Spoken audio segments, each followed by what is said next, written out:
முப்பத்து மூவர் அமரர்க்கு முன் சென்று கப்பம் தவிர்க்கும் கலியே தூயிலெழாய் செப்பமுடையாய் திரளுடையாய் செப்பமுடையாய்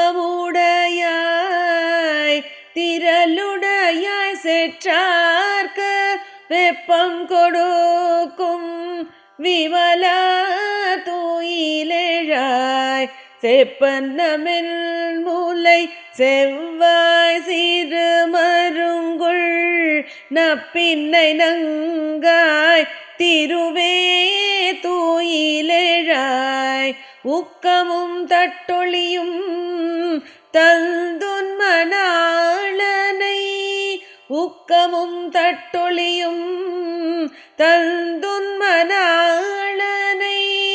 இப்போதே எம்மை நீராட்டేలోరెంబావాయ్. ఈ పాసురంలో ఆండాళ్ తల్లి స్వామిని మేల్కొల్పడానికి ఆయన వైభవాన్ని ఇలా చెబుతున్నారు.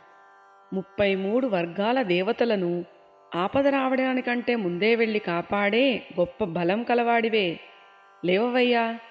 చావు అంటూ లేని దేవతలనేమో వారు పిలవకముందే వెళ్ళి కాపాడతావు. కేవలం నువ్వు ఆనందంగా ఉంటే చూసిపోవాలని కాంక్షించే మాలాంటి వాళ్లను మాత్రం కాపాడవా? మేం నీ దగ్గరికి రావడం తప్పైందా? సత్యపరాక్రమశాలి, ఆడిన మాట తప్పనివాడా, నిన్న మాతో అందరూ కలిసి రమ్మని చెప్పి మాట ఇచ్చి ఇప్పుడు నీ చుట్టూ తిప్పుకుంటున్నావా? ఏమైంది నీ మాట? సర్వలోక రక్షణ సామర్థ్యం కలవాడా, శత్రువులకు దుఃఖాన్ని ఇచ్చే నిర్మలుడా, ఏ దోషం అంటనివాడా, నిద్రలేవవయ్యా. అయితే నిన్న వాళ్ళ అమ్మని కొంచెం కఠినంగా మాట్లాడినందుకు స్వామికి కోపం వచ్చిందని గమనించి అమ్మను కూడా ఇలా కీర్తిస్తున్నారు. సముదాయ అంగ సౌందర్యం కలిగి స్వామి సంబంధంతో పరిపూర్ణమైన అందం కలదానా, సాక్షాత్తు నీవే లక్ష్మీదేవివి, మేల్కోవమ్మా. వీళ్ళ ప్రార్థనకి అమ్మ కరిగి లేచి వీళ్ళ దగ్గరకు వచ్చి ఏం కావాలర్రా అని అడిగింది.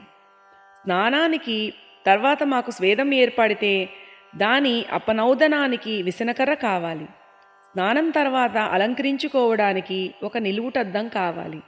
ఈ రెండూ ఇచ్చి నీ స్వామిని ఇప్పుడే నీరాడించు.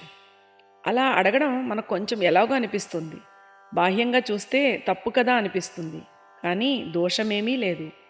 పురుషుడు ఆయనొక్కడే, మిగతా జీవవర్గమంతా ఆయనకు చెందిందే. అందులో కొందరు ముందు ఉన్నవారుంటారు, కొందరు వెనక ఉన్నవారుంటారు. ముందున్నవారు వెనక వాళ్లకు మార్గనిర్దేశం చేస్తారు.